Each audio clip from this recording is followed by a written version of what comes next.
Donc le titre de notre présentation cet après-midi, c'était Radiogériatrie, comment raisonner avec pertinence et justesse. En fait, le sous-titre, c'est jusqu'où aller ou ne pas aller dans les explorations radiologiques des patients âgés, tout simplement parce que c'est la première remarque qui nous est faite dès lors que l'on parle de radiogériatrie. C'est formulé différemment, mais ça revient à ça.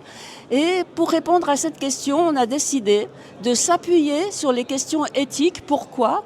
Parce que l'éthique nous aide à naviguer dans les situations complexes, elle nous oblige à justifier nos choix et elle nous invite également à agir de la manière la plus juste possible. Ce qu'il faut se retenir, en fait, c'est une chose.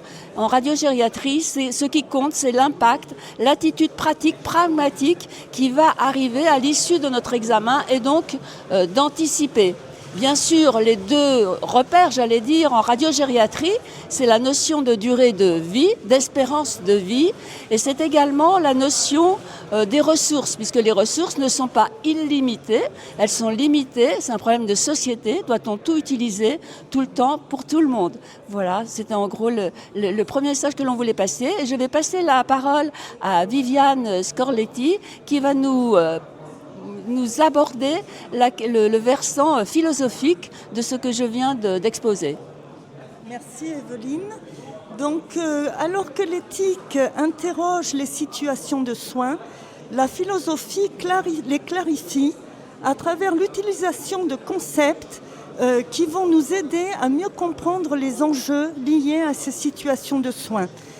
Dans la présentation sur l'éthique et la radiogériatrie, nous questionnons 3 situations de soins.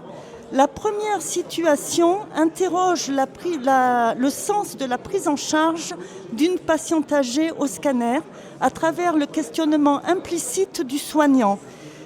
Cette situation de soins nous renvoie sur l'interrogation des soignants et leurs attentes en termes de normes de comportement dans des situations de soins difficiles.